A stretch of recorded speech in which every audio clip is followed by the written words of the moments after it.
The distinct thud of heavy boots striking polished marble resonated throughout the ornate halls of the Varelian embassy as Lieutenant Elias Cade proceeded towards the ambassador's office.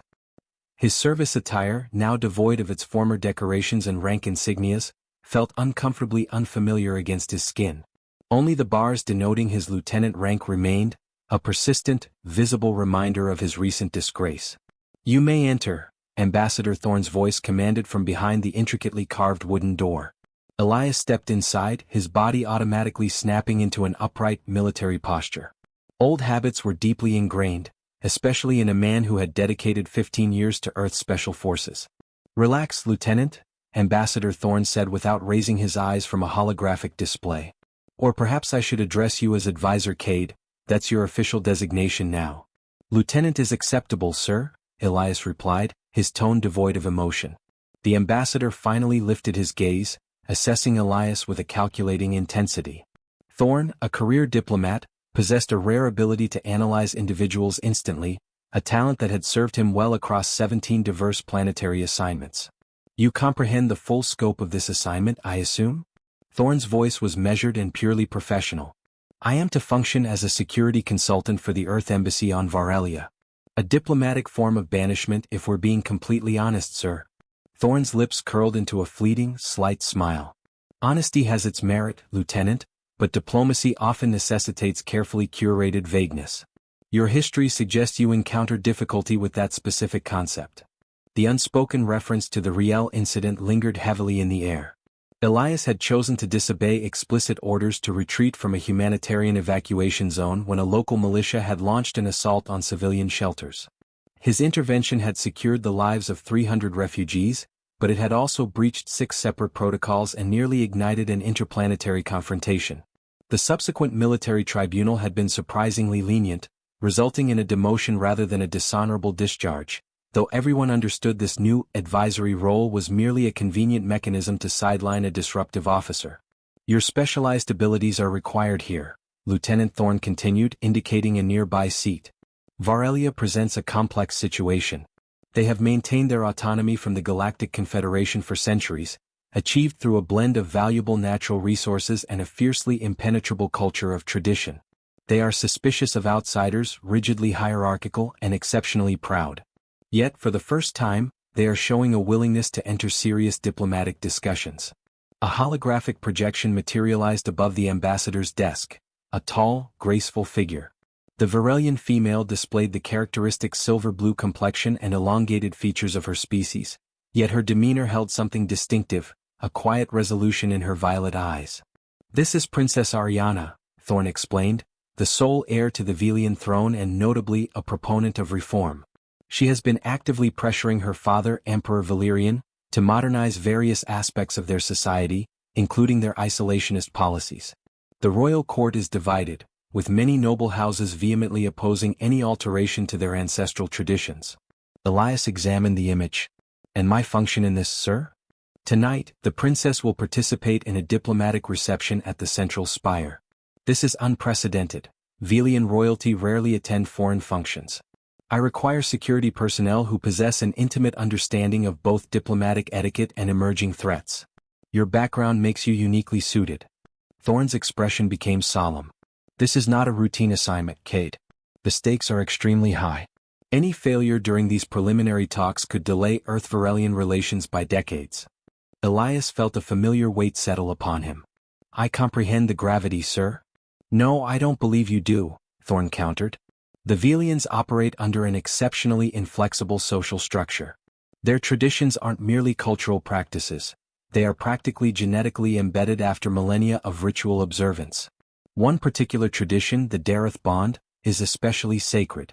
It is a life debt ritual so fundamental to their society that it influences virtually every aspect of their legal and ethical framework."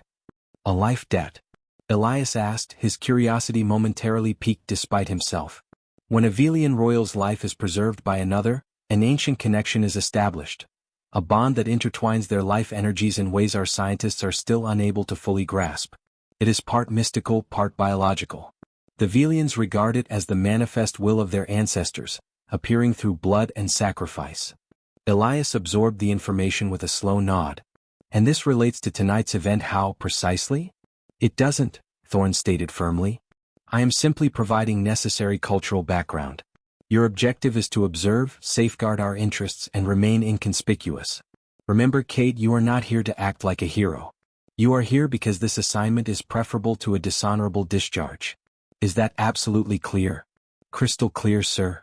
The central spire completely justified its name, a spiraling, monolithic structure of opalescent stone that ascended towards Varelia's twin moons like a colossal hand reaching for the heavens.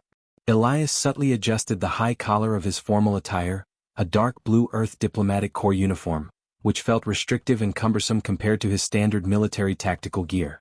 From his assigned location near the eastern perimeter of the grand reception chamber, he commanded a complete view of the room while remaining relatively unobtrusive. The hall was populated by Earth diplomats, representatives from aligned worlds, and a select few Varelian nobles who had deigned to attend. Quite the spectacle, wouldn't you say? A voice remarked beside him. Elias turned to see a human woman in her 50s, impeccably dressed in ambassadorial formal wear. He recognized her as Dr. Lydia Savoy, Earth's principal xenoanthropologist and cultural liaison. It is certainly elaborate, Elias conceded, motioning toward the elaborate decorations and the ceremonial guards stationed throughout the venue. The Varelians never do anything halfway, Dr. Savoy observed. Every action, every piece of ornamentation, carries significant meaning. See those crystalline forms suspended from the ceiling? They represent the ancestral bloodlines of the royal house. And those guards are not just for display, they are Sentinel elites sworn to the Emperor since childhood. Their presence here tonight is a profound honor. Elias acknowledged the information, his attention suddenly drawn by a subtle shift in the room's atmosphere. The gathered guests began to turn toward the main entrance, where a herald had appeared. Her Royal Highness Princess Ariana Varelian Solaris, heir to the eternal throne, keeper of the sacred flames and voice of the coming dawn, the herald declared, his voice echoing powerfully through the hall. The princess entered, and the contrast between her physical presence and the earlier holographic image was immediate. She moved with liquid grace, her silver-blue skin reflecting the light like polished metal. Her traditional royal garments, flowing robes of deep purple and silver, seemed to shimmer with every step. But it was her expression that captured Elias's focus. Beneath the ceremonial composure lay a sharp intellect and an evident, carefully suppressed tension. She is taking an immense personal risk by being here, Dr. Savoy whispered. The court's conservative faction regards any interaction with outsiders as tainting their sacred bloodlines. There are whispers that certain noble houses would prefer to see her dead than permit her reforms to continue. Elias's senses sharpened at the word, dead. His eyes swept the room with renewed vigilance, mentally noting positions, behaviors, and potential threats. 15 years of combat instinct could not be dismissed simply by changing a uniform.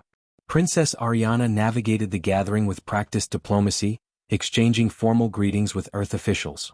When she reached Ambassador Thorn, she gave a slight inclination of her head, a gesture Dr. Savoy quietly informed Elias was unprecedented, as Varelian royalty traditionally acknowledged no one as their equal. The winds of change sweep even through the most ancient forests. Ariana spoke to Thorn, her voice melodious with a distinctive Varelian accent that made human languages sound like poetry. And with change comes new vitality. Your Highness, Thorn responded, clearly reciting a memorized formal reply. Elias maintained his surveillance, observing with a growing unease that several Varelian nobles were watching the princess with barely concealed disdain. One individual in particular, a tall, imposing figure with elaborate facial tattoos identifying him as a high-ranking court official, appeared to be tracking her every movement with cold calculation. The evening proceeded with various speeches and formal exchanges. Elias remained on high alert, though no obvious suspicious activity had occurred. As servers began distributing drinks for a traditional toast, he noticed a subtle anomaly. A server was moving with excessive focus and too directly toward the princess. Instinct took over. Elias moved before his conscious mind had fully registered the danger, effortlessly gliding through the assembled crowd. The server's hand disappeared inside his ceremonial vest, emerging with a flash of metal, a ritual dagger etched with ancient symbols. Time appeared to distort. Elias witnessed the assassin's arm begin its deadly arc toward the princess's exposed back. He saw the momentary widening of Ambassador Thorn's eyes as he, too, spotted the threat. He saw the guards turning but too far away to intercept. 3 long strides and Elias launched himself, inserting his body directly between the ascending blade and Ariana. Agonizing pain erupted across his chest as the ceremonial dagger tore through his uniform and plunged deep into his flesh. He heard shouts, saw the sheer shock on the princess's face as she turned, and felt the hot surge of blood soaking his shirt. The assailant was immediately engulfed by the Sentinel elite guards, but Elias barely noticed. His attention was fixed on a bizarre phenomenon occurring where his blood had spilled onto the marble floor. The droplets were glowing, pulsating with an unearthly light that seemed to draw itself toward the princess. Ariana's expression transformed from shock to immediate recognition, and then to what appeared to be horror. "No," she whispered, the single word heavy with implications Elias could not grasp. As his consciousness began to ebb away, Elias saw the glowing blood forming intricate patterns on the marble floor, patterns that mirrored the symbols carved into the ceremonial pillars throughout the hall.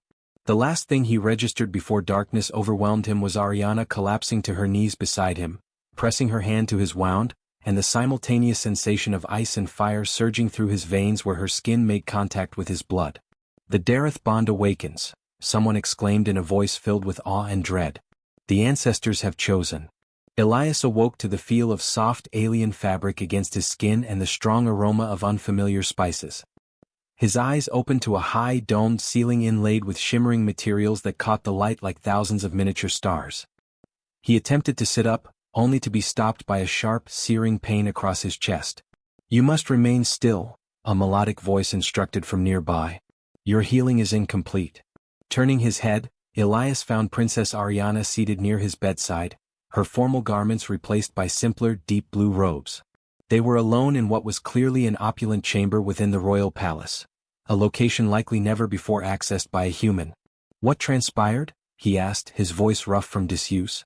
"The assassin was apprehended and has been interrogated," she replied, her violet eyes studying him with an intensity that made him uneasy. "He was an agent hired by those who oppose my reforms, though he perished before revealing the noble house that orchestrated the attempt." "Perished?" Elias questioned. "Our methods of interrogation are comprehensive," she stated without further detail. "But that is not the concern of greatest urgency now." Elias then noticed her absently tracing a pattern on her wrist, a pattern that faintly glowed beneath her silver-blue skin. Looking down at his own chest, he saw that beneath the bandages covering his wound, a similar luminescence pulsed in rhythm with his heartbeat. "The Dareth Bond," he recalled, remembering the ambassador's briefing. Ariana nodded gravely. "You are aware of the concept, then?" "Only vaguely. Something concerning a life-debt tradition." She rose and moved to a carved stone basin in the corner, dipping her fingers into what looked like a glowing liquid. "It is far more than mere tradition, Lieutenant Cade. It is the oldest and most sacred covenant in our culture, a bond that surpasses simple obligation." Returning to Elias's bedside, she continued, "When you deliberately intercepted the knife intended for me, when your vital blood was shed upon the ancestral markings of our sacred ground, you initiated a biological and spiritual sequence that is now irreversible.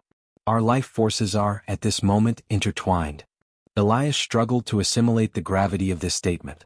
"Intertwined? What exactly does that entail?" "It happens in stages," she explained. "The Dareth Bond progresses through 5 phases. We have only just completed the first, the initiation through blood. The remaining 4 must be fulfilled in accordance with ancient law, or—" She hesitated noticeably. "Or what?" "Or we both will expire," she stated plainly. "Once the bond is awakened, it demands its completion. If this culmination is denied, it results in a wasting sickness that inevitably afflicts both participants. Our scientists have analyzed this phenomenon for centuries but have discovered no method to sever an initiated bond." Elias fixed her with a look of utter disbelief. "You're asserting that I am now magically shackled to you, and if I fail to perform some alien ritual, we will both die?" "It is not magic," she corrected him firmly. "It is a complex biochemical and quantum resonance that our forerunners engineered into our genetic blueprint thousands of years ago. The fact that it can influence human physiology is unprecedented. We erroneously believed it was exclusive to Varelian biology." This admission clearly troubled her, and Elias wondered what other assumptions her civilization had made about humans that were now proving false. "So what is the required course of action now?" he inquired. "Now you become my Dareth Sentinel, my sworn protector, bound to me until all phases of the bond are complete." Her tone suggested this decision was final. "And if I elect to refuse?" Ariana's expression hardened.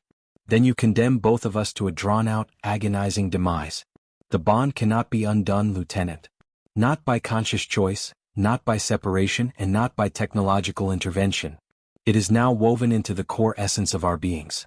Elias carefully attempted to sit up again, maneuvering gingerly this time. I need to contact my superiors. I must explain the situation. Ambassador Thorne has already been apprised, she interjected.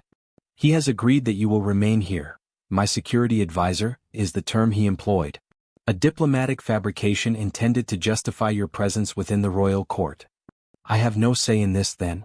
Did you have a say when you instinctively positioned yourself in front of that blade? She countered, a hint of genuine curiosity underlying her question. Elias had no satisfactory answer. His action had been purely reflexive, the product of years of rigorous training, and perhaps a deeper, fundamental moral imperative within his character. The second phase will commence shortly, Ariana said after a moment of silence. Memory sharing. It cannot be guided or controlled. The bond will independently select which memories are exchanged between us. Hold on, Elias protested, a rising sense of alarm taking hold. You will be privy to my memories? All of them? Not all, she clarified. Only those the bond deems essential to solidify our connection. Correspondingly, I am unable to choose which of my memories will be revealed to you. It is a process of mutual enforced vulnerability. The notion of anyone, particularly this alien princess, witnessing his darkest moments sent a profound chill through Elias. His past held secrets he had never shared, terrors that still visited his dreams. How much time do I have before this second phase is activated? A few days perhaps, she said. And there is one other thing you need to know. Ariana paused, choosing her words with noticeable care. My father, the Emperor, is not aware of the full truth of what transpired. He has been informed only that a human security officer successfully foiled an assassination attempt and sustained an injury in the process. Why conceal the Dareth Bond from him? Her violet eyes met his directly. Because when he discovers that his only heir is now indissolubly linked to a human, the repercussions will be something neither of us is equipped to handle. Elias's official introduction to the Varelian royal court took place 3 days later, once the palace physicians deemed him physically able to walk. The intervening time had been spent confined to his rooms, immersing himself in Varelian culture and political dynamics through data feeds and frequent visits from Ariana, who seemed determined to prepare him for the complex social labyrinth he was about to enter. The throne room of the Eternal Palace was a colossal space, longer than a standard sports field, its walls lined with imposing effigies of past emperors. The ceiling featured a series of perfectly cut crystal apertures that scattered rainbow light across the assembled courtiers. At the far end, Emperor Valerian was seated upon a throne carved from a single piece of what appeared to be fossilized wood, its surface embedded with softly glowing minerals. Elias walked alongside Ariana, acutely aware of the hundreds of Varelian nobles scrutinizing his every move with expressions ranging from guarded curiosity to unconcealed contempt. He wore a bespoke uniform that merged Earth diplomatic style with traditional Varelian elements, a forced attempt at cultural bridge-building that felt clumsy and theatrical. Remember, Ariana whispered as they approached the throne. Address him only when spoken to. Maintain eye contact but do not gape. And under no condition are you to mention the bond. Emperor Valerian was a truly formidable presence, even for a Varelian, his silver-blue skin marked with the intricate constellation-like patterns of age and accrued wisdom across his face. His eyes, the same violet as his daughter's, carried the heavy burden of centuries of tradition. Father, Ariana began, executing a formal bow that Elias awkwardly attempted to mirror. I present Lieutenant Elias Cade of Earth, who took immediate action to preserve my life during the regrettable incident at the diplomatic function. The Emperor examined Elias with an unreadable gaze. Approach, human, he commanded, his voice deep and authoritative. Elias stepped forward, feeling the palpable weight of tradition and suspicion. You intervened when my daughter's life was endangered, the Emperor stated. This act, while unexpected from an outsider, warrants recognition. You shall be granted the temporary status of honor guard during your recuperation and until diplomatic procedures for your return to Earth can be finalized. This was clearly a prescripted decree, likely the result of negotiations between the Emperor's advisors and the Earth Embassy. Elias inclined his head in acknowledgement, noting the deliberate emphasis on temporary and return to Earth. Thank you, Your Imperial Majesty, he replied, using the formal address Ariana had taught him. As he straightened, Elias noticed a tall, austere Varelian male observing him intently from the Emperor's right. The male's facial markings identified him as a high-ranking noble, and the medallion around his neck bore the symbol of the Imperial Advisory Council. "That is High Counselor Axen," Ariana quietly informed him, following his line of sight. "He is my father's most trusted advisor and the most powerful voice for tradition and isolation in the court. Be extremely cautious around him." Axen's eyes narrowed slightly as he caught their exchange, and Elias had the distinct feeling of being dispassionately assessed, the way one might evaluate a potential threat or a useful implement. The formal presentation continued with ritualistic pleasantries, but Elias's attention was repeatedly drawn back to Axen, who remained silent but seemed to absorb every detail with cold, calculated precision. There was a disturbing familiarity in that gaze, a quality Elias had encountered in military commanders who regarded soldiers as expendable assets rather than individuals. Later, as they were leaving the throne room, Elias was overcome by a strange sensation, a momentary disorientation followed by what felt like a cool wave passing across his awareness. Beside him, Ariana stumbled mid-step. "It is beginning," she whispered, reaching out to brace herself against a pillar. The second phase. The world surrounding Elias dissolved, replaced by images and emotions that were not his own. He was a child, sprinting through gardens of crystalline structures, feeling the crushing weight of destiny and expectation. He was an adolescent, standing before the ancestral flame during a solemn initiation rite, realizing for the first time the isolation that was inherent to royal blood. He was Ariana watching her mother's funeral pyre burn, the burden of an entire empire settling prematurely onto her young shoulders. Emotions that did not belong to him flooded his senses: fierce determination, profound loneliness, sharp intellect restricted by ancient custom, and a desperate yearning for her world to evolve without sacrificing what made it sacred. When reality abruptly returned, Elias found himself on his knees in the corridor, Ariana similarly positioned across from him. Her eyes were wide, filled with the same shock he felt. "You," she began, her voice unsteady. "The settlement on Riel. You disobeyed a direct order to save those refugees." Elias swallowed hard, knowing precisely which memory she had witnessed, his most defining, combined act of failure and moral integrity. "Yes. You chose those lives over your career, your future," she said, stating a realization, not a question. "I couldn't abandon them to die." It was the simple truth that had cost him his professional standing. Around them, court officials and guards began to gather, alarmed by their sudden collapse. Ariana quickly recovered her composure, rising with practiced royal dignity. "A momentary weakness from my recent ordeal," she announced smoothly. "The human's injury appears to have reopened slightly. We shall withdraw to the healing chambers." This convenient lie allowed them to escape public view, escorted by guards to Ariana's private quarters. Once they were alone, she turned to him, her expression transformed by the experience. "You were punished for saving lives," she said, still struggling to process the concept. "On Varelia, such an act of honor would be celebrated, not condemned." "Earth's military holds a different definition of honor," Elias replied, still reeling from the memories he had witnessed. "Adherence to orders is paramount, even when those orders conflict with—" He searched for the right words. "With the intrinsic value of life itself," she finished for him. "I understand now why the Bond selected you. There is a fundamental resonance between us." Elias looked at her with a newfound comprehension as well. "Your reforms, they aren't merely political maneuvering. You genuinely believe your people need change just as you believe those refugees needed rescue, regardless of the personal cost." She moved to a massive window overlooking the capital city, its spires glowing beneath the twin setting suns. "The Dareth Bond makes no mistakes, Lieutenant Cade. It has always been our most sacred truth that those joined by blood and sacrifice are joined for a defined purpose." "What purpose could possibly be served by linking us together?"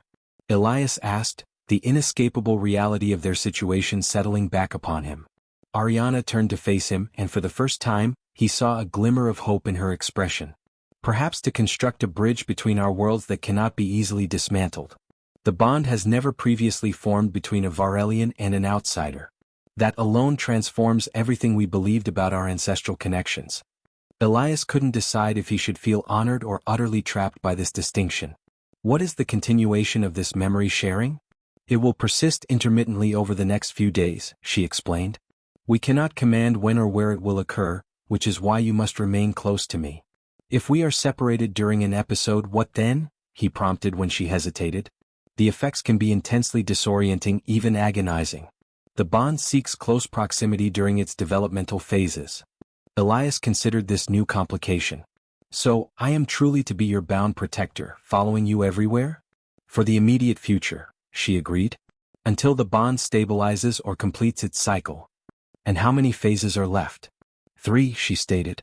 After memory sharing comes the protection phase, where the bond physically enforces proximity and dramatically amplifies protective instincts. Then unification, where our minds will be able to communicate without the use of words. Finally, if the bond is fully accepted by both participants, there is completion, a permanent, mutual linking that allows for shared strength, healing, and awareness regardless of distance. Elias attempted to imagine being permanently connected to another entity in such an intimate manner. The idea was equally fascinating and terrifying. And if we fail to achieve completion? He asked. Then we remain permanently in whichever phase we've reached, with all its limitations and requirements, until death. Her expression became grave. There is no severing the Dareth Bond once initiated, Elias. The only escape is death, and due to the nature of the connection, the death of one usually precipitates the death of the other. The meaning was unmistakable. Their individual destinies were now irrevocably interwoven, regardless of their personal desires. Your Earth ambassador appears quite unsettled by these developments, Ariana noted, subtly shifting the subject. He has repeatedly requested your immediate return to the embassy. I'm not surprised, Elias replied. This is completely uncharted territory for human diplomacy. Do you wish to rejoin your people? She asked, her tone carefully neutral. Elias considered the question. His logical mind screamed yes. He needed to report, to be examined by human physicians, and to find a way to verify or potentially counteract Ariana's claims. Yet, another part of him, growing stronger with every passing hour, instinctively recoiled at the thought of separation from her. I need to at least communicate with them, he finally answered. They'll require a full understanding of what's happening. Of course, she agreed. I shall arrange a secure communication channel. But Elias, her use of his first name arrested his attention.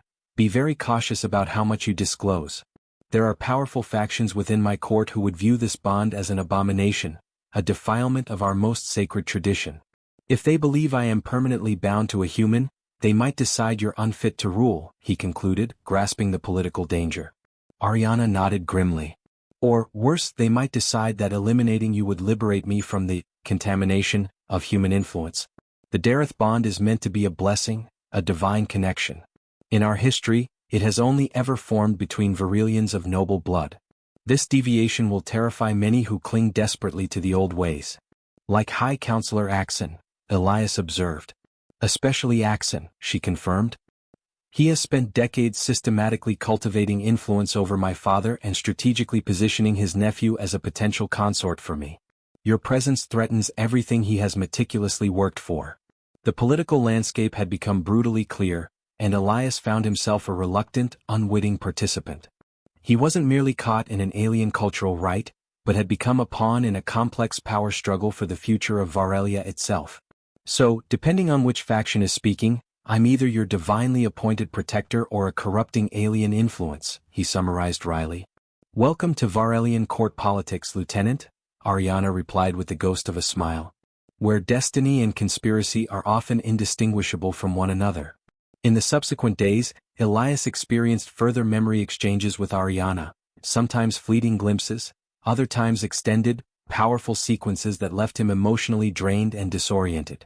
He was given involuntary access to her childhood solitude within the imposing palace, her covert studies of Earth culture defying her tutors, and her escalating resolve to dismantle her society's isolationist posture. In parallel, she experienced his rigorous military training, his intense combat deployments, the fierce loyalty of his unit, and the shattering emotional fallout of the Riel incident that had catastrophically derailed his career trajectory. These spontaneous exchanges fostered an intimacy between them that far exceeded any conventional human or Varelian relationship. Elias found himself instinctively grasping Ariana's subtle nuances, anticipating her thoughts, and feeling an overwhelming sense of protectiveness that superseded mere duty or professional obligation. The protection phase is drawing near, Ariana explained during one of their private talks in the palace gardens, one of the few locations where they could converse away from the ears of court officials. You will begin to perceive threats to my safety far more distinctly, and the bond will inflict physical distress if we are separated. How extreme is this discomfort we're discussing? Elias inquired, observing the strange luminous flora surrounding them gently sway in the breeze. It varies based on the bond's strength and the individuals involved, she admitted. For some historical pairs, separation resulted only in feelings of anxiety or agitation. For others, she paused deliberately. For others, the pain was crippling. Elias internalized this with deepening concern. His presence in the palace remained precarious at best. The emperor tolerated him only because Ariana had framed his position as a temporary, diplomatic courtesy. If the complete truth about the Dareth Bond were ever exposed, or if the protection phase manifested with the severity Ariana implied, their fragile arrangement would instantly collapse. "Your father must surely harbor some suspicion," he commented. "I've been a constant fixture at your side for more than a week now." "He believes I am merely demonstrating the profound gratitude our culture demands for a life debt," she replied. "A brief, ceremonial arrangement before your scheduled return to Earth. He does not know, and must not know, the depth of what has transpired." Their conversation was abruptly interrupted by the arrival of a Varelian woman clad in the distinctive armor of the Royal Guard. Unlike the ceremonial sentinels, this guard moved with the practical efficiency of a veteran warrior. "Your Highness," she said, executing a formal bow to Ariana. "The Emperor requires your immediate presence in the council chamber." Ariana's face betrayed nothing, but Elias felt a distinct spike of anxiety transmitted through their strengthening connection. "Did my father indicate the subject of this summons, Riva?" "No, Your Highness," the guard responded. "Only that it involves matters of succession and tradition." Elias and Ariana exchanged a look of apprehension. Those specific keywords, succession and tradition, had become the consistent battle cries of the conservative faction marshaled by Axen. "We shall attend him without delay," Ariana declared, rising gracefully from her seat. As they followed Riva through the palace corridors, Elias noted the guard casting curious glances his way. Unlike the majority of Varelians, her gaze held no contempt or suspicion, only a thoughtful appraisal. "Commander Riva heads my personal security detail," Ariana explained quietly. "She has protected my family for 3 generations and possesses more combat experience than most of our military high command." 3 generations? Elias questioned, studying the guard, who appeared to be in her physical prime. "Varelians possess significantly extended lifespans compared to humans," Ariana reminded him. "Riva has witnessed 270 cycles of our moons." Before Elias could fully process this longevity, they arrived at the council chamber, a circular room dominated by a massive table carved from the same glowing wood as the Emperor's throne. Seated around it were the 12 High Counselors, with Emperor Valerian at the head and Axen positioned at his right. "Daughter," the Emperor acknowledged their entrance. "And Lieutenant Cade." His discernible hesitation before Elias's name spoke volumes. "You summoned us, Father," Ariana replied with formal deference, taking her designated seat at the table. Elias remained standing behind her chair, appropriate for a guard, not a council member. "The council has been engaged in a discussion of great importance to the future of our empire," Valerian began, his tone measured. "High Counselor Axen has presented concerns regarding the succession and the preservation of our sacred bloodlines." Axen's thin lips curled into what was perhaps a subtle, predatory smile. "Your Highness, we have observed with increasing concern your continued association with the human officer. While gratitude for his intervention is proper, the extended nature of this arrangement has prompted questions regarding adherence to our most sacred traditions. Lieutenant Cade serves as my esteemed honor guard while recuperating from wounds sustained in my defense," Ariana countered smoothly. "This is entirely consistent with our traditions of recognizing life debts." "Indeed," Axen agreed with a veneer of pleasantness. "However, tradition also mandates that such arrangements be temporary and largely ceremonial. The lieutenant has been constantly at your side, even during matters of state and private audiences. This exceeds established boundaries." Elias felt tension radiating intensely from Ariana, though her face remained utterly impassive. "Furthermore," Axen continued, pressing his advantage, "the time has come to address your future, Princess. As the sole heir to the eternal throne, your marriage and the continuation of the royal bloodline cannot be indefinitely postponed. The Council formally proposes that courtship rituals commence immediately with appropriate noble candidates selected from the ancient houses." There it was, the true objective of the meeting. Axen was attempting to engineer Ariana's marriage to a conservative noble, most likely his own nephew, before her reform efforts could gain irreversible momentum.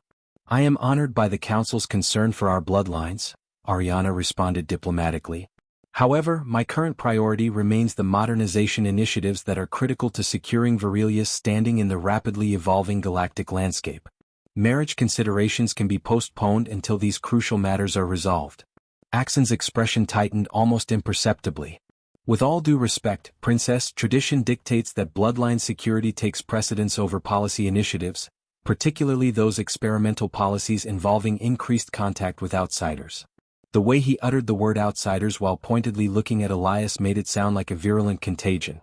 The princess has demonstrated considerable foresight in her reform proposals, interjected another counselor, an older female with elaborate silver markings around her eyes.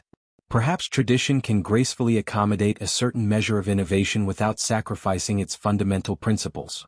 A ripple of mixed agreement and dissent spread through the council. Elias observed the distinct division, mentally categorizing those who appeared to support Ariana versus those who aligned with Axen. Innovation is welcome only when it ultimately strengthens our people, Axen countered. But certain traditions are immutable because they safeguard the very essence of what defines us as Varelian. The sacred bloodlines, the ancestral bonds, these must not be compromised without imperiling our identity as a civilization.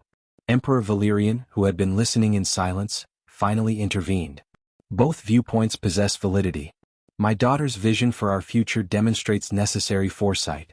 Yet, Counselor Axen's commitment to our traditions is equally imperative. We must discover a path that honors both. Perhaps, Axen suggested smoothly, the princess might exhibit her respect for tradition by participating in the celestial purification ritual during the approaching alignment of our moons. Such a public recommitment to our ancestral ways would reassure those concerned about her progressive tendencies. Elias felt a sharp jolt of alarm from Ariana upon the mention of this ritual, though her external composure remained unwavering. The purification is an ancient and sacred ceremony, she acknowledged. I would require time to prepare properly for such a profound undertaking. Of course, Axen agreed with false generosity. 3 days should be sufficient. The alignment commences then, and the ritual must be performed at its precise peak. The Emperor nodded his agreement. It is decided then. Ariana will undergo the purification, and afterward, we shall revisit the issue of courtship and succession planning. As the council session ended and they withdrew, Elias waited until they were in a private corridor before addressing Ariana. What is this purification ritual and why did it cause you such concern? Her expression was deeply troubled as she led him into a secluded alcove. It is one of our most ancient ceremonies, a ritual cleansing intended to purge external influences and reconnect a Varelian to their ancestral essence. It entails complete isolation in the sacred temples, fasting, meditation, and exposure to certain substances that are believed to enhance connection to our genetic memory. That doesn't inherently sound sinister, Elias observed cautiously. In itself it is not, she agreed. But Axen's insistence on this specific ritual at this specific time is highly suspicious. The purification is known to temporarily disrupt unusual energy patterns within the body. Understanding dawned on Elias. He suspects the Dareth Bond. Or he simply hopes to separate us for long enough to test his theory, she confirmed. The ritual demands absolute isolation. No guards, no attendants. Only the temple priestesses are permitted contact with the supplicant. And if we are forcibly separated during the protection phase. Elias did not need to finish the sentence. Both understood the severe potential consequences. Precisely, Ariana said grimly. If the bond has progressed as I suspect, the separation could induce significant distress, perhaps enough to expose the truth of our connection to the entire court. Elias considered their limited options. Could you outright refuse the ritual?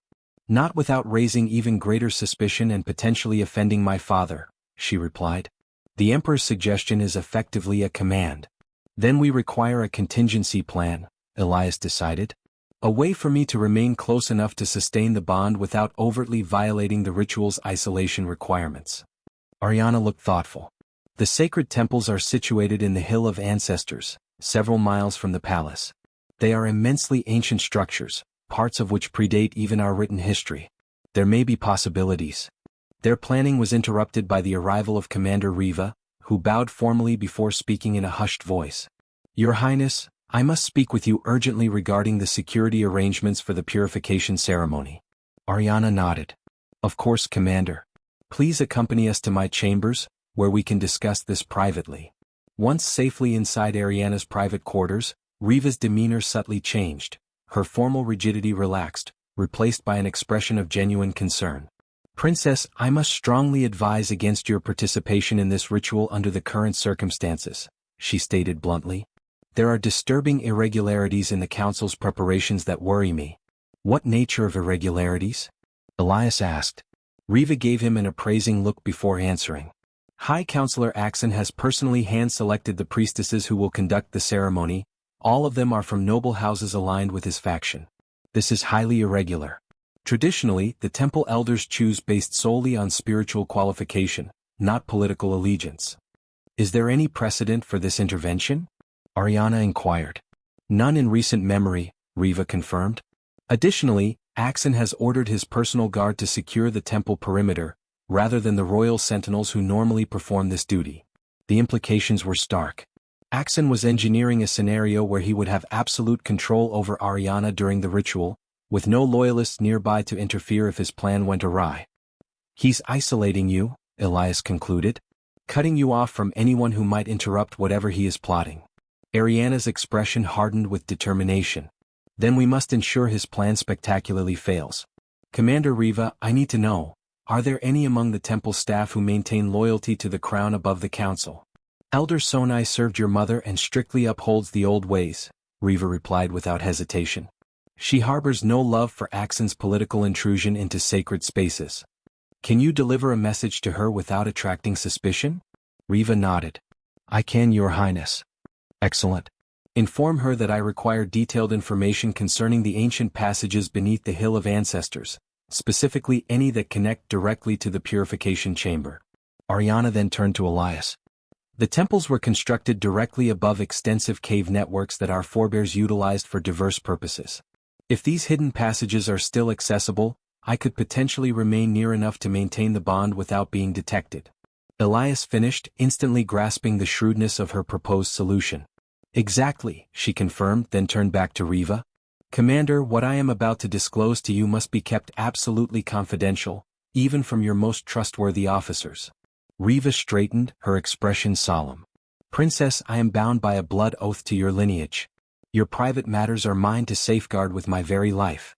Ariana took a deep breath. Lieutenant Cade and I are connected by a Dareth Bond. It was activated when he intercepted the assassin's attack.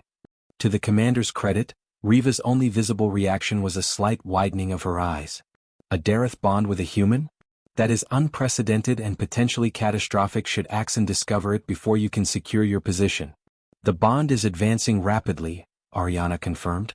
We believe it will fully enter the protection phase soon, which will render separation physically hazardous for both of us. The timing of the purification ritual is not coincidental. Then, Riva concluded, Axen must suspect the nature of your connection. Or he's meticulously creating the conditions that will force the truth to expose itself, Elias suggested. Either way, we need a remedy that keeps me physically near Ariana without violating the ritual's isolation mandates. Riva considered this challenge with the tactical precision of a veteran officer. The passages beneath the temples might serve our purpose, but they have been dormant for generations. They could be collapsed, unstable, or even protected by ancient security mechanisms. What type of security measures? Elias pressed. Our ancestors were highly ingenious in their defenses, Riva replied cryptically. Biological, mechanical, sometimes combining aspects of both. Many of their methods have been lost to the flow of time. We have exactly 3 days to finalize our preparation, Ariana stated, guiding the conversation back to immediate tasks. Riva, contact Elder Sonai as swiftly as possible. We require maps of those passages and any data regarding extant security systems. And I need to fully understand precisely what this purification ritual involves, Elias added. The specific procedures, the timing, everything so we can pinpoint when you will be most vulnerable. Ariana nodded in agreement. I will provide all the information I possess about the ritual, but we must also prepare for the distinct possibility that Axen has modified the traditional procedures to serve his own agenda. One more crucial point, Riva interjected. If you genuinely share a Dareth Bond, then the ancient texts suggest you should be developing certain inherent capabilities, heightened mutual awareness of each other's presence, emotional state and potentially even thoughts. We have experienced the memory sharing, Ariana confirmed. Then utilize it, Riva advised. The bond itself might prove to be your greatest tactical asset if Axen attempts to harm either of you. Historical accounts describe bonded pairs drawing mutual strength, sharing sensory input, and even temporarily accessing each other's physical skills in moments of extreme necessity. Elias and Ariana exchanged looks of mutual surprise. Neither had considered that the bond might offer tactical advantages rather than just complications. The next 3 days are paramount, Riva continued. You must reinforce your connection as much as possible before the enforced separation. The old tales mention that bonded pairs prepared for potential separation through a procedure called, in your terminology, something like soul anchoring. And how does one precisely anchor a soul? Elias asked, slightly uncomfortable with the metaphysical terminology. Through shared experience, focused intent and physical proximity, Riva elaborated. The exact methodology varies, but the core principle is consistent. The stronger the connection established before separation, the more resilient it remains during forced absence. Ariana looked contemplative. My mother once mentioned the ancient bonded guardians who could maintain their connection over vast distances through such methods. I always dismissed it as mere legend. Many legends have foundations in truth, Your Highness, Riva responded, particularly those pertaining to the Dareth Bond. As they continued planning, Elias felt the gravity of their predicament settling over him. What had started as a straightforward diplomatic assignment had morphed into a life-altering bond with an alien princess and placed him squarely in the crosshairs of an interplanetary political crisis. Yet, beneath the complexity and danger, he sensed something new growing. A purpose, a connection that transcended cultural divides, and perhaps offered what he had been seeking since his military downfall, a cause worthy of his sacrifice. The 3 days preceding the Purification Ritual passed in a whirlwind of preparation, subtle subterfuge and increasingly intense bond experiences. Elder Sonai, via coded messages delivered by Riva, supplied fragmentary ancient maps of the temple complex, including the long-forgotten passages beneath the purification chamber. The maps were written in an archaic form of the Varelian language, forcing Ariana to translate them personally to avoid involving potentially unreliable scholars. Simultaneously, Elias and Ariana devoted themselves to strengthening their bond through the soul-anchoring process Riva had described. They spent hours in close proximity, voluntarily sharing memories rather than waiting for the bond to trigger the exchange, and practicing focused mutual awareness of each other's emotional states. I can perceive your constant vigilance, Ariana commented during one session. They sat cross-legged, facing each other in her private meditation chamber, the air thick with aromatic incense that aided Varelians in focusing their mental energies. It never completely switches off even when I appear relaxed, Elias explained. Military conditioning becomes instinct after a while, always scanning for threats, evaluating exit points, assessing potential weapons in the environment. It must be exhausting to exist in such a persistent state of readiness. Elias considered this. I've never truly analyzed it that way. It's simply my default state. I sense something else beneath it, she continued, her violet eyes studying him with unsettling perception. A restlessness, as though you are searching for something you have not yet found. The accuracy of her observation unsettled him deeply. The bond is intensifying, he deflected. Yes, she agreed, allowing the change of subject. I can feel your presence even when we're in separate rooms now, like a warmth at the periphery of my consciousness. For me, it's more like a musical note held continuously in the background, Elias tried to explain. I always know exactly where to locate you, how far away you are.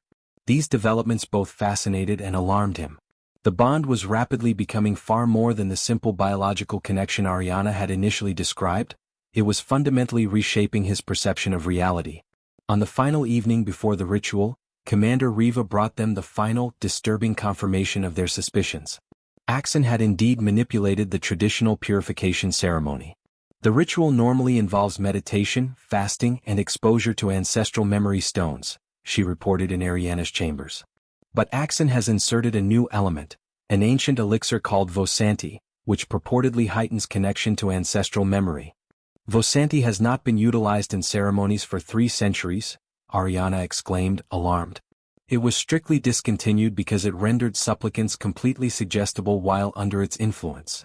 Mind control, Elias translated grimly. Essentially yes, she confirmed. It temporarily opens neural pathways typically reserved for ancestral memory, making the mind vulnerable to external suggestion that it interprets as the voice of our forebears. The perfect opportunity for Axen to implant ideas that further his political agenda, Riva concluded. Elias paced the room, processing this new threat. So, he is not only attempting to separate us to expose the bond, but he is also planning to influence your mind while you are isolated. It appears so, Ariana agreed. Though brainwash is not precisely accurate. Vosanti creates a temporary state where ancestral authority is magnified. If Axen presents his suggestions as the will of my ancestors, my cultural conditioning and profound respect for their wisdom would make resistance extremely difficult. Can you refuse to ingest it? Elias asked. Refusing any required element of the purification once it has commenced would be interpreted as a rejection of our most sacred traditions, she explained. It would provide Axen precisely the evidence he needs to declare me unfit for succession. Riva interjected with a tactical observation. There may be another option. The temple passages Elder Sonai identified include one that opens into a small chamber behind the ceremonial wall of the purification room. Historically, temple guardians would observe rituals from this hidden position to ensure proper procedures were maintained. So, I could potentially intervene if things go wrong, Elias suggested. Yes, but the timing would be critical, Riva cautioned. Interrupting too early would expose your presence without sufficient justification. Too late, and whatever Axen has planned might already be irreversible. We need a signal, Ariana decided. Something that will clearly indicate to you when intervention is absolutely necessary. The bond itself could provide that. If you are in genuine distress, I should be able to sense it now, Elias agreed. And I will attempt to project a specific thought pattern, Ariana added. If I detect manipulation or immediate danger, the memory of the assassination attempt, it is vivid enough in both our minds to be instantly recognizable through the bond. As they finalized their plans, Elias felt the bond between them pulse with a new intensity. The protection phase was fully manifesting, creating an almost physical sensation of connection, like an invisible, unbreakable tether linking their very beings. Remember, Riva advised as they concluded, the temple passages are ancient and may contain defenses designed to keep outsiders away from sacred chambers. Move cautiously and respect any symbols or markings you encounter. Our ancestors believed in protecting sacred spaces both physically and spiritually. I'll remember, Elias promised, though he privately wondered how he would recognize ancient Varelian security measures, let alone circumvent them. As if sensing his worry, Ariana gently took his hand, the contact sending a wave of warmth through the bond. Trust in what we have established these past days, she said softly. The bond will guide you when knowledge fails. The night before the ritual, as Elias attempted to rest and prepare for the coming challenges, he experienced the most vivid memory exchange yet, not a fragmented glimpse, but a complete immersion in Ariana's past. He found himself standing in a vast ceremonial chamber as a much younger Ariana, watching her mother, Queen Sarella, address the royal council. The Queen's passionate argument for cautious engagement with the broader galactic community was met with sharp resistance from younger versions of faces he now recognized, including Axen, who was already positioned as a firm voice for isolationist tradition. In the memory, Ariana felt both inspired by her mother's vision and terrified by the formidable opposition it generated. When the session concluded, she followed her mother to a private garden where the Queen knelt to her daughter's level. Remember, Ariana? Queen Sarella said, her voice resonant with conviction. Tradition exists to guide us, not to imprison us. The greatest honor we can show our ancestors is not blind obedience to their ways, but the courage to adapt their wisdom to new challenges they could never have foreseen. The memory shifted to a later time, the Queen's death chamber. Ariana stood beside her mother's bed as the royal physicians withdrew, their expressions confirming the progression of the mysterious illness. Emperor Valerian sat beside his wife, his imperial composure utterly shattered by grief. Promise me, the dying queen whispered to Ariana. Promise you will continue what I began. Varelia cannot remain isolated forever. Change must come, but it must come with respect for who we have always been. I promise, mother, the young princess vowed, tears streaming down her face. And you, the queen turned to her husband, must protect her when I am gone. There are those who would prefer to see our line end than allow the changes that must come. The emperor's heartbroken response was lost as the memory faded, but the powerful emotion lingered, grief intertwined with purpose, a daughter's promise becoming a life's mission. When Elias awoke, he found his face wet with tears that were not his own. The bond had shared not only the memory but the raw, overwhelming emotion attached to it. He understood now, on a visceral level, what was driving Ariana's reforms. This was not mere political ambition or abstract idealism. It was a sacred vow to a dying mother and a genuine conviction that her people's long-term survival depended on carefully managed evolution. The revelation left him with a renewed sense of purpose as dawn broke on the day of the Purification Ritual. Whatever dangers lay ahead, whatever Axen had meticulously planned, Elias was now fighting not just for Ariana's safety or his own survival, but for the fulfillment of a profound promise and the entire future of a civilization balanced precariously between ancient tradition and necessary change. The Temple of Ancestral Purification stood atop the highest point of the Hill of Ancestors, its ancient stone structure gleaming with embedded minerals that caught the first morning light. Unlike the more modernized buildings of the capital city, the temple appeared virtually unchanged from its construction thousands of years ago.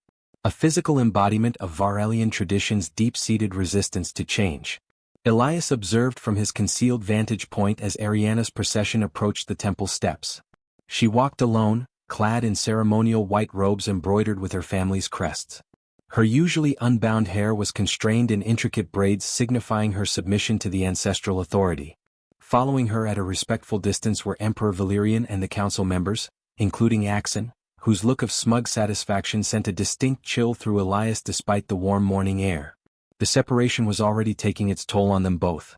Elias felt a persistent disquiet, not acute pain, but a deep sense of wrongness that grew sharper with every step Ariana took away from him.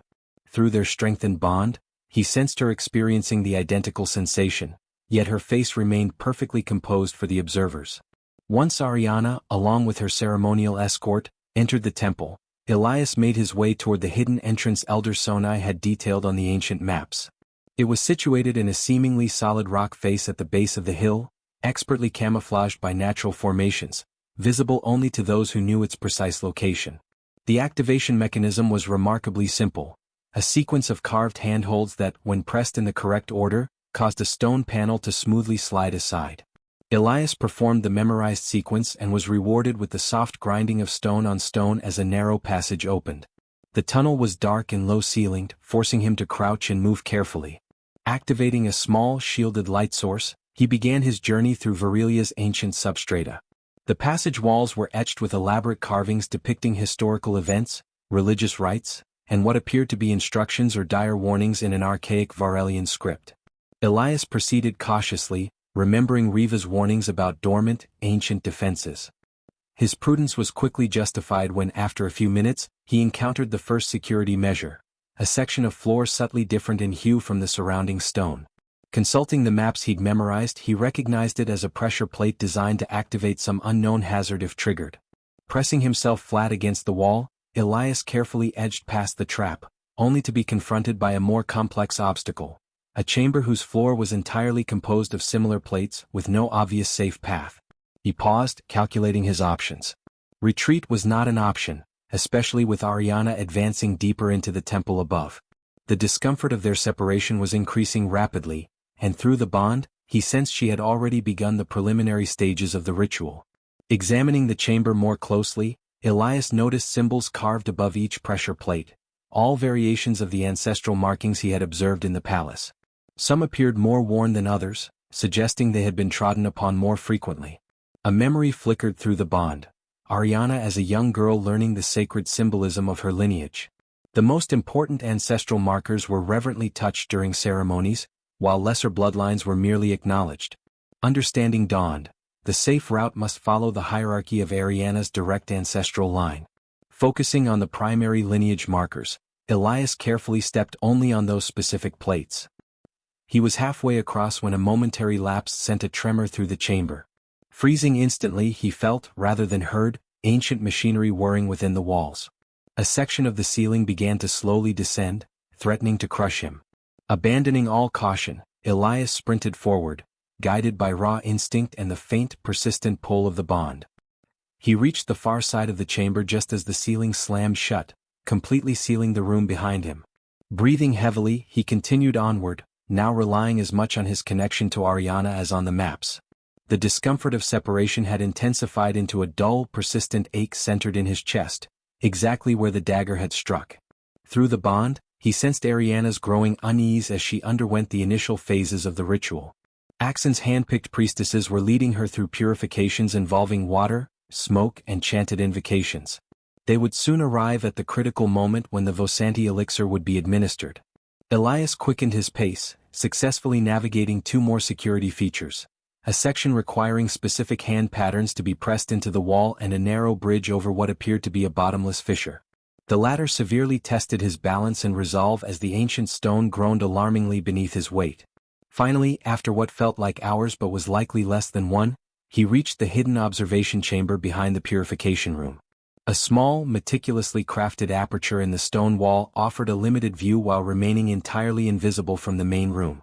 Peering through, Elias saw Ariana kneeling in the center of the circular chamber, encircled by 7 priestesses in elaborate ceremonial garments, each holding a ritual implement.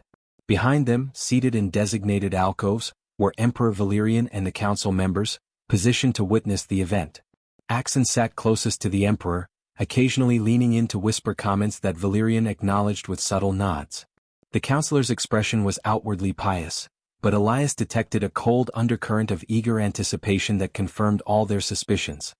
The lead priestess, a severe-looking woman with extensive facial markings, approached Ariana, holding an ornate chalice emitting faint wisps of greenish vapor. The Vosanti elixir was ready. Through their bond, Elias felt Ariana's determination mixed with deep apprehension. She was mentally prepared, but the elixir's effects were known to be powerful and largely unavoidable. Princess Ariana Virilan Solaris, the priestess intoned, her voice carrying the solemn weight of tradition. This sacred elixir will purge your mind of external influences and open your consciousness to the boundless wisdom of your ancestors. Drink and be purified. As Ariana accepted the chalice, Elias felt her project a clear mental message toward him.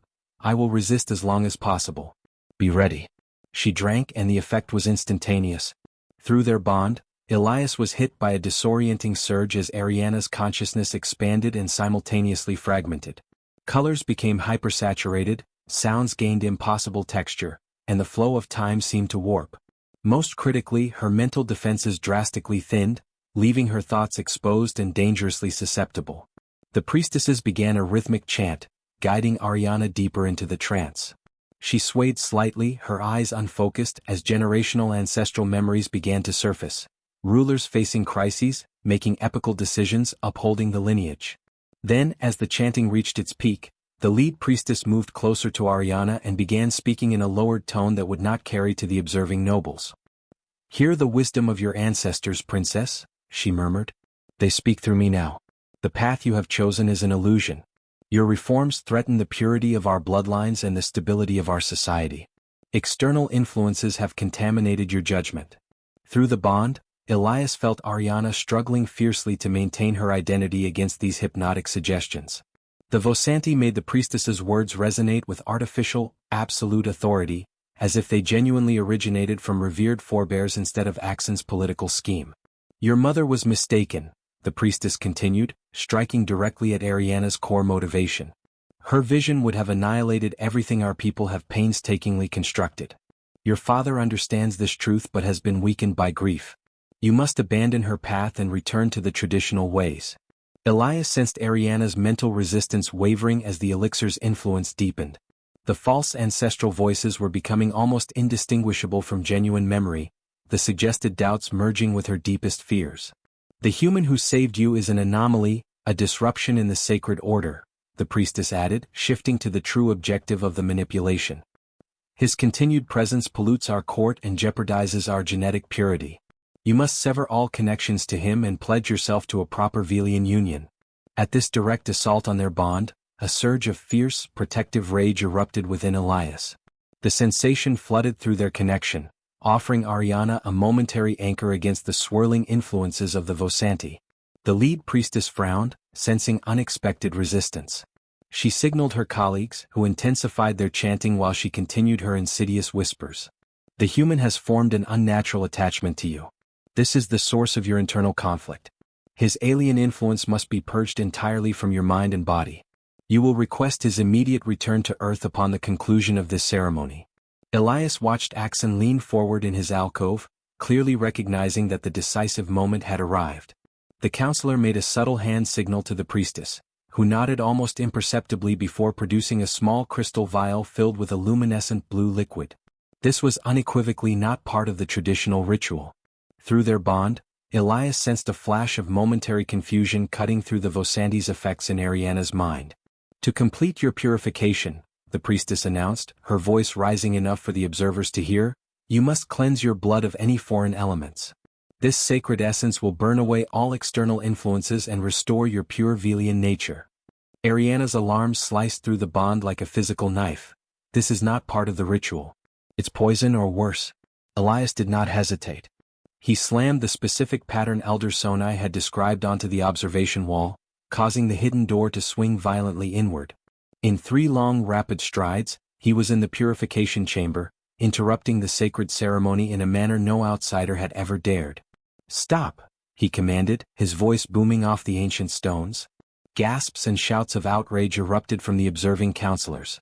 The Emperor rose to his feet, his face a mixture of shock and incandescent fury. The priestesses froze in place, the lead one still clutching the suspicious vial. "This is sacrilege," Axen thundered, pointing an accusing finger at Elias. "The human defile our most sacred ritual." Elias ignored him, focusing solely on Ariana, who was struggling to break free of the Vosanti's effects. Through their bond, he projected clarity and immense strength, helping her fight through the elixir's mental fog. "That vial contains no purification essence," Elias declared, addressing the Emperor directly.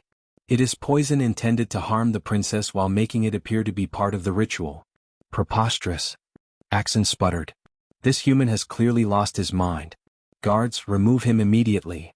Temple guards moved toward Elias, but he stood his ground. "Test the substance," he challenged. "If I am wrong, I will submit to any punishment your laws require." Emperor Varelian raised a hand, stopping the advancing guards.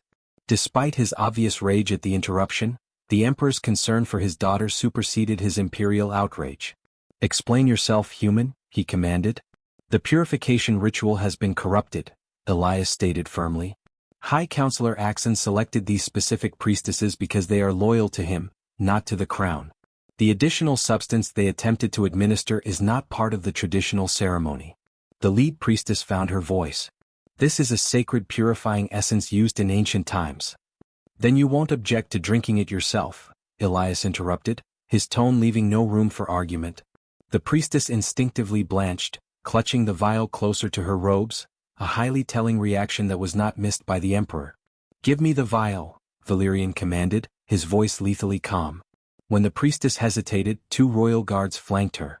Reluctantly, she surrendered the blue liquid to the Emperor, who examined it carefully.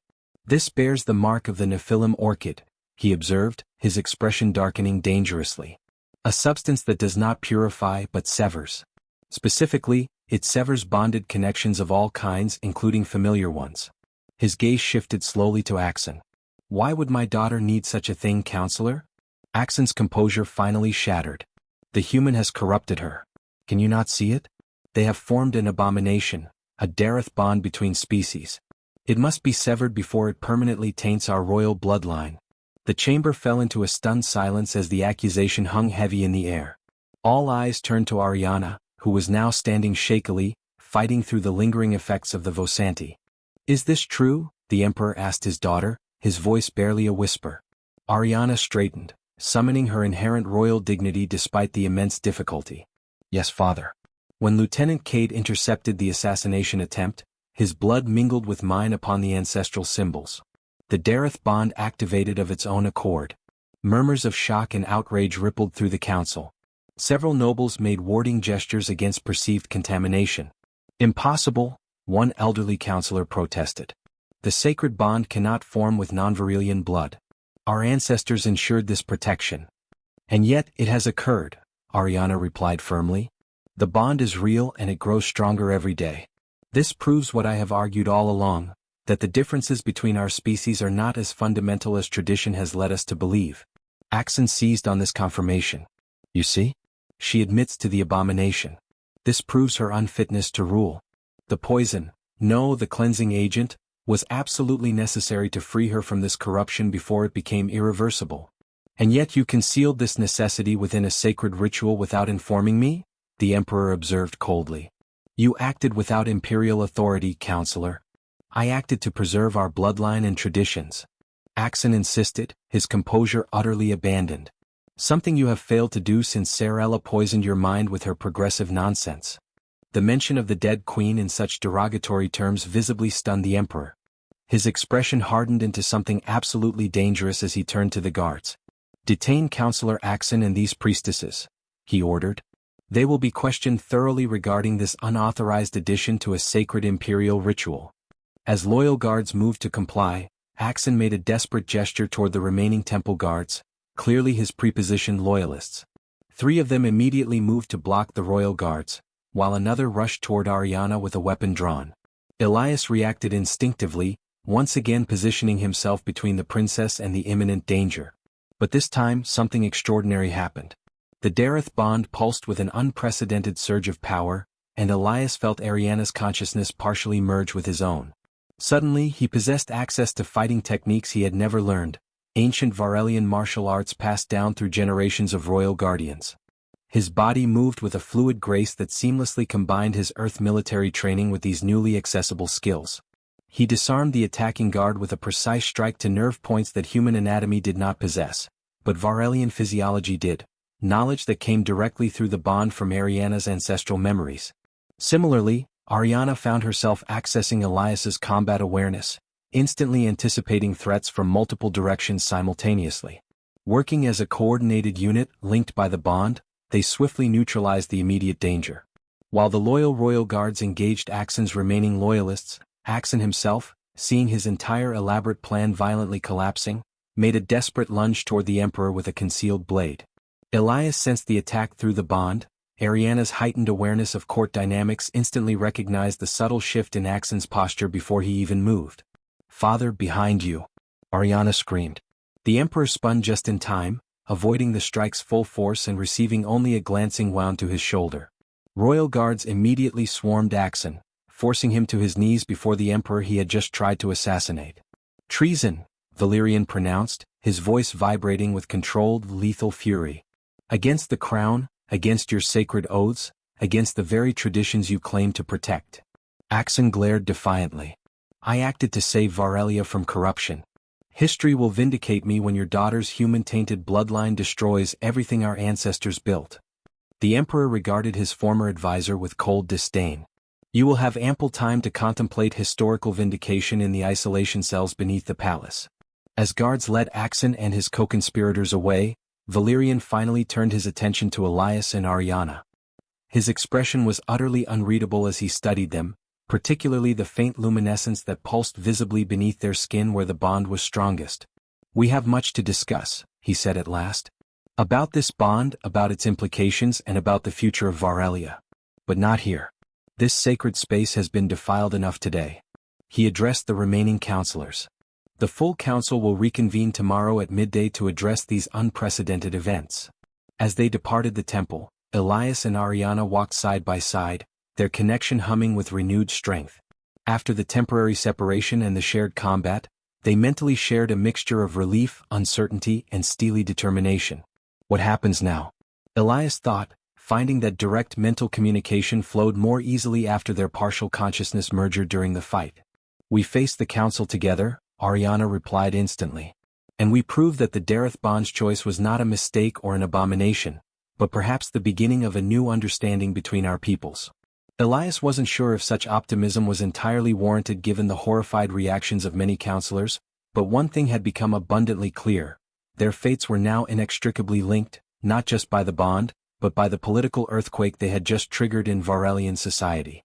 The Great Hall of Ancestral Judgment had not been used for an official imperial proceeding in over a century.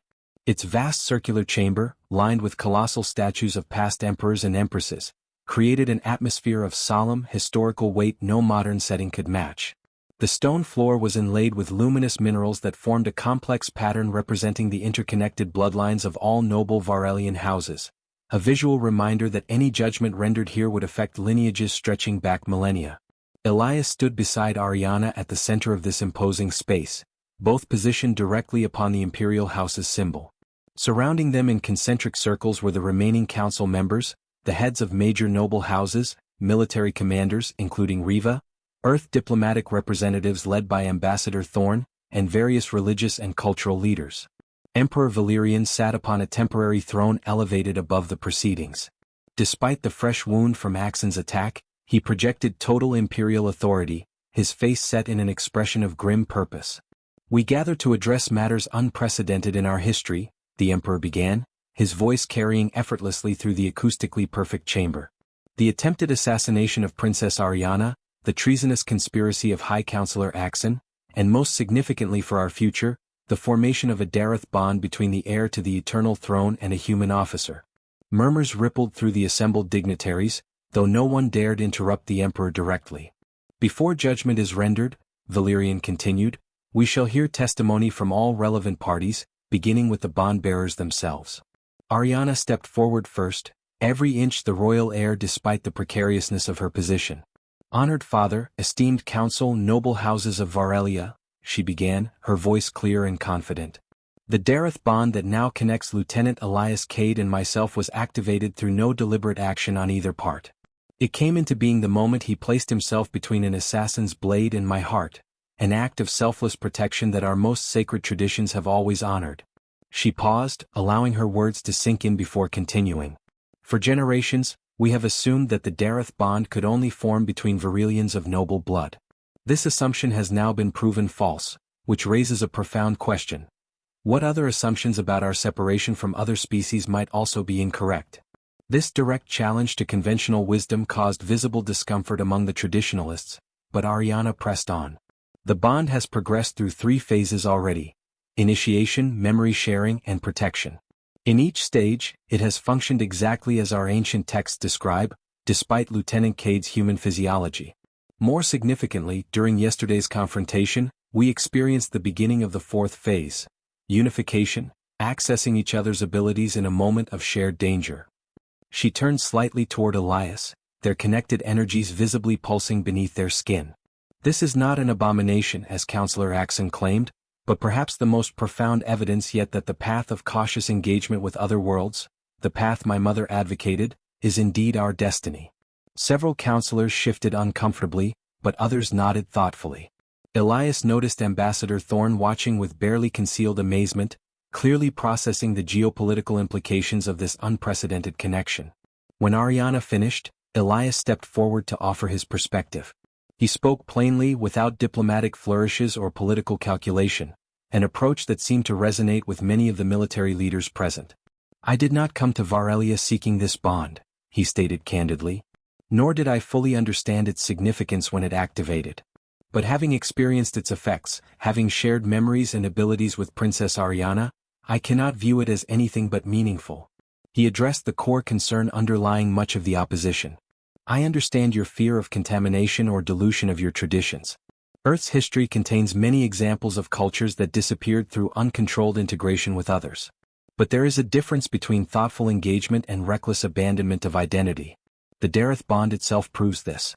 It has connected us without erasing either of our distinct natures." Following their testimony, various experts presented evidence regarding the bond's authenticity and implications. Temple scholars confirmed that all observable manifestations matched historical accounts of legitimate Dareth Bonds. Medical specialists presented scans showing the unprecedented quantum resonance between Varelian and human cellular structures. Most compelling was the testimony of Elder Sonai, who had helped them access the temple passages.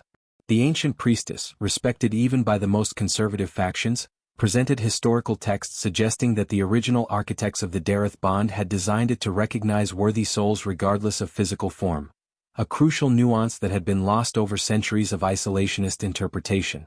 Throughout the presentations, Elias and Ariana remained connected through the bond, sharing observations and providing each other strength as the overwhelming weight of scrutiny pressed upon them. They could sense the chamber's emotional currents shifting gradually from outrage and shock toward a cautious curiosity, at least among the moderate factions. Finally, Emperor Valerian rose to deliver his judgment, and absolute silence fell instantly across the Great Hall. "The evidence presented confirms beyond doubt that a true Dareth Bond exists between my daughter and Lieutenant Cade," he declared. "Our ancestral laws regarding such bonds are clear and inviolable. Those joined by the Dareth Bond are considered unified in purpose by the will of our ancestors themselves. No earthly authority, not even the Emperor, may sever or deny such a connection. He paused, his stern gaze sweeping across the assembly. However, the unprecedented nature of this particular bond, crossing species boundaries that we believed impermeable, requires us to consider its broader implications carefully. The tension in the room was palpable as everyone waited for the Emperor's next words. Princess Ariana remains heir to the eternal throne, he continued, triggering visible relief from her supporters and resigned acceptance from the opposition. The Dareth Bond's selection of Lieutenant Cade as her protector must be honored according to our most sacred traditions. Here he paused again, approaching the most controversial aspect of his decision. Therefore, I hereby establish a new position within our imperial structure. Darth, Sentinel of the Crown.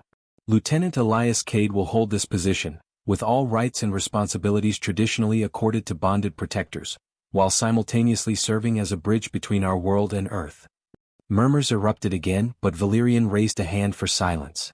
This arrangement honors both our traditions and the new reality we must now navigate. The Dareth Bond has always been viewed as a sign from our ancestors, guidance during times of significant change. We would be fools to ignore such guidance now, when the wider galaxy presses ever closer to our borders. His expression softened slightly as he looked directly at his daughter. Sarella would be proud of your courage, Ariana. Perhaps she understood more than any of us what the future would require. The formal declaration was followed by a complex ritual that officially recognized Elias's unprecedented status. He knelt before the Emperor to receive a ceremonial band of office, a metallic armband inscribed with symbols representing both his Earth origins and his new Varelian connection. As the ceremony concluded and the assembly began to disperse, Ambassador Thorn approached Elias with an expression that mingled disbelief and diplomatic calculation. "Well, Lieutenant," he said quietly, "when I assigned you to observe a diplomatic function, I didn't anticipate you becoming a permanent fixture in an alien royal court." "Neither did I, sir," Elias admitted. Thorn studied him thoughtfully. "Earth Command will have questions. Many questions, about the nature of this bond and its potential significance for interspecies relations." "I understand, sir. I'm prepared to provide whatever information might be helpful." "Are you?" Thorn asked pointedly. "Because from what I've observed, this connection goes far beyond professional duty or diplomatic convenience. The implications are profound." Before Elias could respond, Ariana joined them. "Ambassador Thorn, I hope you will convey to your government that Lieutenant Cade's new position represents an unprecedented opportunity for deepening understanding between our worlds." "Indeed, Your Highness," Thorn replied smoothly, "though I suspect many on Earth will wonder where his ultimate loyalties now lie." The question hung in the air, its significance extending beyond mere diplomacy, straight to the core of Elias's identity. Through their bond, Ariana sensed his momentary uncertainty, the pull between his Earth origins and his new Varelian connection. "His loyalty is to truth and protection," she answered for him, "as it has always been." The bond did not change Lieutenant Cade's essence. It simply recognized qualities that already existed. Thorn nodded. "A diplomatic answer, Your Highness? I'll expect regular reports, Lieutenant. This position of yours may have been arranged by ancient alien mysticism, but you're still technically attached to the Earth diplomatic corps." In the days that followed, Elias and Ariana worked to establish the practical parameters of their new reality. The bond continued to strengthen, allowing increasingly sophisticated mental communication and emotional awareness.